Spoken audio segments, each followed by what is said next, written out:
இப்படிதான் சாத்துவாங்க. ஆனா திருவண்ணாமலையில இருக்கக்கூடிய விநாயகருக்கு சிந்தூரம் சாத்துவாங்க. சிந்தூர் யாருக்கு சாத்துறது? ஹனுமனுக்கு. விநாயகருக்கு தான் செந்தூரம் சாத்துவாங்க.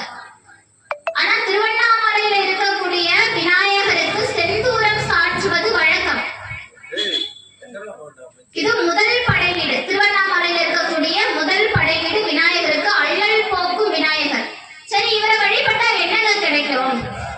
நம்முடைய அந்த பெயர்லயே இருக்கும், நம்முடைய அள்ளல்கள் எல்லாம் நீங்கும், நம்முடைய துன்பங்கள் எல்லாம் நீக்கக்கூடியவர் அள்ளல் போக்கும் விநாயகர். இரண்டாவது படை வீடு ஆழத்து பிள்ளையார். நம்முடைய விருத்தகிரீஸ்வரர் திருக்கோவிலில் இருக்கக்கூடிய ஆழத்து பிள்ளையார். பேரை கேட்கும் போதே தெரியும், ஆழத்து பிள்ளையார் அப்படின்னும் போதே அவர் எவ்வளவு ஆழமா இருப்பான்னு தெரியும். 18 அடி ஆழத்துல இருக்கிறார் அவர். அவருக்கு பேர் ஆழத்து பிள்ளையார். திருமுதுகுன்றம் விருத்தகிரீஸ்வரர் திருக்கோவில், காசிக்கு நிகரான கோவில் விருத்தகிரீஸ்வரர் திருக்கோவில். அங்கே சுவாமி ஆழத்து விநாயகராக இருக்கிறார். மூன்றாம் படை வீடு எங்க இருக்கு? நம்முடைய எல்லாருக்கும் தெரியும், ரொம்ப பிரசித்தியான கோவில். மார்க்கண்டேயரை காப்பதற்காக சிவபெருமான் ஒரு புது சட்டத்தையே எடுத்துட்டு வந்தார். திருக்கடையூர். திருக்கடையூர் அப்படின்னு சொன்னாலே நமக்கு அபிராமி தான் ஞாபகத்துக்கு வருவா இல்லையா? அந்த அபிராமி கோவில்ல தான் நம்முடைய மூன்றாம் படை வீடு, விநாயக பெருமானுக்கு மூன்றாம் படை வீடு இருக்கு. அங்கே விநாயகர் கள்ளவாரண பிள்ளையார் அப்படின்னு அவருக்கு பேரு. அது என்ன கள்ளவாரண பிள்ளையார்? கள்ளத்தனம் செஞ்சாரா? ஆமா செஞ்சார். ஏன் செஞ்சார்? நமக்கு தெரியும், இந்த அமிர்தத்தை தேவர்கள் பெற்றுக்கொண்டார்கள். ஒரு வழியா ராகு கிட்ட போராடி அந்த தேவர்கள் அந்த அமிர்தத்தை பெற்றுக்கொண்டார்கள். அசுரர்களுக்கு அஞ்சி இந்த தேவர்கள் என்ன பண்ணாங்கன்னா அந்த அமிர்த குடத்தை கொண்டு வந்து அங்கே புதைச்சு வச்சிருக்காங்க திருக்கடையூர்ல. இவங்க புதைக்கும் போதே விநாயகரை கேட்டுட்டு, ஐயா நீங்க பார்த்துக்கோங்க அப்படின்னு சொல்லியிருந்தா பிரச்சனை இல்லை. ஆனா நம்ம ஆளுங்க யாரையுமே நம்ப மாட்டாங்க. அவங்களுக்கு ஒரு விஷயம் பிரதானமா இருந்துச்சு அப்படின்னா சுத்தி யாரையும் நம்ப மாட்டாங்க. அவங்களே ஏதோ சேஃப்டியா பண்றோம் அப்படிங்கிற பேர்ல தப்பு பண்ணிடுவாங்க. அதைத்தான் தேவர்கள் செஞ்சாங்க. அவங்க என்ன பண்ணாங்க, அந்த அமிர்த குடத்தை திருக்கடையூர்ல கொண்டு வந்து புதைச்சு வச்சாங்க. இப்ப விநாயகர் சும்மா இருப்பாரா? சும்மாவே அவர் விளையாட்டு பிள்ளை இல்லையா? அவர் என்ன செஞ்சார், தேவர்கள் புதைச்சு வச்சது அந்த அமிர்த குடத்தை அவர் தூக்கிக்கிட்டார். இப்போ தேவர்கள் வந்து அந்த அமிர்த குடம் புதைச்ச இடத்துல தேடுறாங்க, அங்க இல்ல, அந்த அமிர்த கலசம் அங்க இல்ல. இது என்ன பம்பா போச்சுன்னு தேடி தேடி பாக்குறாங்க, கிடைக்கவே இல்லை. இப்ப இறுதியாக விநாயக பெருமானை வழிபட்டு நாங்க செஞ்சது தவறு, எங்களுக்கு அமிர்த கலசம் மறுபடியும் கொடுங்க அப்படின்னு கேட்டதுக்கு பிறகு சுவாமி அதை கொடுத்தாரா. அது சின்ன ஒரு கள்ளத்தனமான விளையாட்டு அங்க விளையாடினார். கள்ளவாரண பிள்ளையார் அப்படின்னே பேரு திருக்கடையூர்ல சுவாமிக்கு. அதுதான் மூன்றாம் படை வீடு. அடுத்த படை வீடு நான்காம் படை வீடு. நம்ம எல்லாருக்கும் தெரியும், மதுரை மீனாட்சி அம்மன் கோவில். மதுரை மீனாட்சி அம்மனை வழிபடாதவர்கள் இருக்கிறீங்களா? யாரும் கிடையாது. குறிப்பாக பெண்கள், மீனாட்சின்னு சொல்லாத பெண்களே கிடையாது. நீ பார்க்க மீனாட்சி மாதிரி இருக்கேமான்னு சொல்லுவாங்க. அந்த மதுரை மீனாட்சி அம்மன் கோவில்ல தான் சுவாமிக்கு நான்காம் படை வீடு. நான்காவது படை வீடு மதுரை மீனாட்சி அம்மன் கோவில்.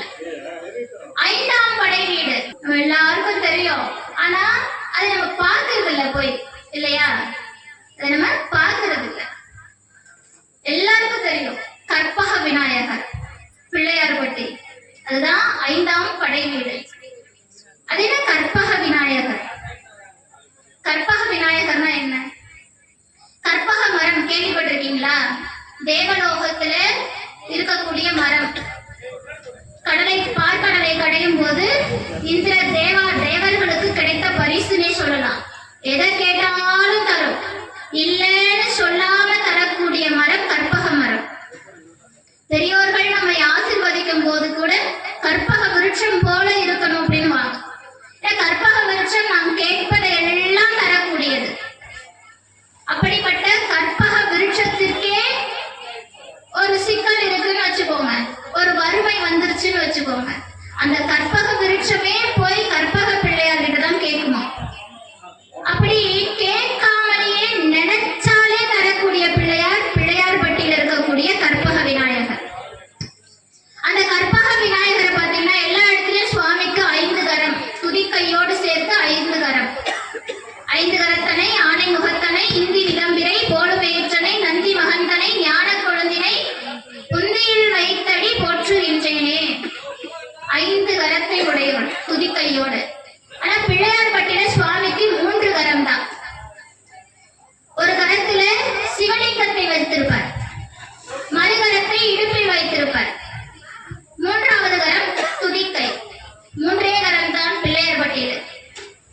அங்கே சிவ தத்துவமாகவே பிள்ளையார் பட்டி விநாயகர் விளங்குகின்றார். விதியையே மாற்றக்கூடிய வல்லமை கற்பக விநாயகர், பிள்ளையார் பட்டி கற்பக விநாயகருக்கு உண்டு. அடுத்தது 6ஆம் படை வீடு இல்லையா? 6ஆம் படை வீடு எது?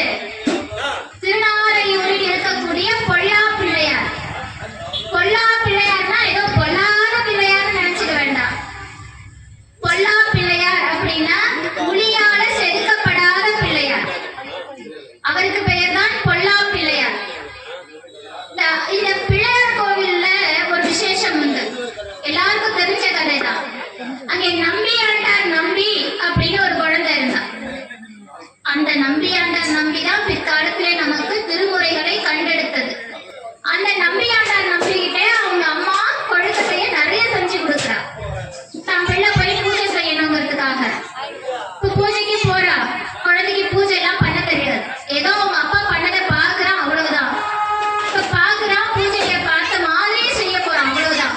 அப்ப என்ன நடந்துச்சு? கையில தண்ணி எடுத்துக்கிட்டான், பூஜைக்கான மலர்களை பறிச்சுக்கிட்டான். நேரம் போனா பிள்ளையார பார்த்தா, பிள்ளையாரப்பா எனக்கு மந்திரம் எல்லாம் தெரியாது, அப்பா எப்படி செய்யறாரோ அதே மாதிரி செஞ்சுடுறேன் அப்படின்னு சொல்லிட்டு அவர் மேல இருந்த வஸ்திரத்தை எடுத்தா, தண்ணிய ஊத்தினான், அபிஷேகம் செஞ்சா, மீண்டும் புதிய வஸ்திரம் போட்டா, அதன் பிறகு அங்க இருந்த மலர்களை சாத்திட்டான். இப்ப சாப்பாடு கொடுக்கணும்ல, அந்த பிள்ளைக்கு தெரியாது விநாயகர் நேரா வந்து சாப்பிட மாட்டாருன்னு அந்த பிள்ளைக்கு தெரியாது. அந்த பிள்ளை என்ன நினைச்சுக்கிச்சுன்னா, விநாயகர் வந்து எல்லாத்தையும் சாப்பிடுவாருன்னு நினைச்சுக்கிச்சு. அப்போ அங்கே விநாயகரை கூப்பிடுறான், எல்லாம் முடிஞ்சிச்சு, உனக்கு குளிப்பாட்டியாச்சு, உனக்கு புதிய துணி எல்லாம் போட்டாச்சு, உனக்கு பசிக்கும்ல, வந்து சாப்பிடு, அம்மா நிறைய பட்சணம் கொடுத்துருக்கா, வந்து சாப்பிடு அப்படின்னு கூப்பிடுறா. சுவாமி வரல. எங்கேயாவது பிள்ளையார் வந்து சாப்பிடுவாரா? நம்ம நினைச்சுக்கிறோம்ல, கல்லு எங்கேயாவது சாப்பிடுமா? அதுதான் நம்முடைய பக்தி. நாம வைக்கிற பதார்த்தத்தை சுவாமி சாப்பிடவா போறாரு அப்படிங்கிறதுதான் நம்முடைய பக்தி. ஆனா அந்த பிள்ளை அப்படி நினைக்கல. நான் படைச்ச அந்த பிரசாதத்தை சுவாமி சாப்பிடணும்னு நினைச்சிச்சு. அதனால என்ன பண்ணுச்சு? குழந்தை பிள்ளையார கூப்பிடுது, கூப்பிட்டு பாக்குது, வரல. ஒரு கட்டத்துக்கு மேல அழ ஆரம்பிச்சிச்சு. நீ சாப்பிடலன்னா என் அப்பா திட்டுவாரு, என்ன அடிப்பாரு. இப்ப நீ சாப்பிடு, இல்லைன்னா உன்னுடைய சிலையை என்னுடைய தலையால முட்டிக் கொள்வேன் அப்படின்னு சொல்லி அந்த குழந்தை அந்த விக்கிரகத்துல பிள்ளையார் மேலேயே போய் இடிச்சுக்குது. அதை பார்த்து சும்மா இருப்பாரா நம்ம பிள்ளையார்? இப்ப உடனே காட்சி கொடுக்குறார், உனக்கு என்னடா வேணும்? எனக்கு எதுவும் வேணாம், நீ இதெல்லாம் சாப்பிடு. அம்மா ஆசை ஆசையா செஞ்சு கொடுத்தா நீ இதெல்லாம் சாப்பிடு. சரி, பிள்ளையார் எல்லாத்தையும் சாப்பிட்டார். கொஞ்ச நேரத்துல அங்க இருந்த பட்சணம் எல்லாம் காலி. வெறும் தட்டை தூக்கிட்டு வீட்டுக்கு போறான். போனா அம்மா கேட்கிறான், எங்கடா பட்சணம்? சுவாமி சாப்பிட்டாருமா. இது நம்ப முடியுமா? இன்னைக்கு யாராவது அதை சொன்னா நம்புவோமா? அன்னைக்கும் நம்பல. அம்மா கேட்கிறா, பொய் சொல்றியாடா? உனக்கு சரியா படிக்கதான் தெரியாதுன்னு நினைச்சேன், நீ பொய்யும் சொல்ல ஆரம்பிச்சிட்டியா? அட பாவமே அப்படின்னு சொல்லி அம்மா அழ ஆரம்பிச்சார். இது வந்து என்ன தெரியுது? அன்னைக்கெல்லாம் தான் பிள்ளை பொய் சொன்னா அம்மா அழுதுருக்கா, அப்பா அடிச்சிருக்காங்க. அப்படி கிடையாது, குழந்தைங்களை அடிக்க கூடாது. கேட்டா ஜென்டில் பேரண்டிங் இல்லையா? அடிக்க கூடாது, திட்டக்கூடாது. அப்படி அடிச்சா திட்டுனா குழந்தைகளுக்கு மனநோய் வந்துருமா? இந்த யூடியூப்ல இன்ஸ்டாகிராம்ல எல்லாம் இன்னைக்கு ட்ரெண்ட் ஆகிட்டு இருக்குது. அட பாவீங்களா, நாங்க எல்லாம் நிறைய அடித்துல தானே வளர்ந்துருக்கோம், நாங்க எல்லாம் மென்டலாவா போயிட்டோம்? இல்ல இல்ல, அப்ப இன்னைக்கு காலகட்டம் அப்படி ஆகி போச்சு.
பிள்ளையார் வந்து அந்த பக்ஷணத்தை எல்லாம் சாப்பிட்டு முடிக்கிறார்.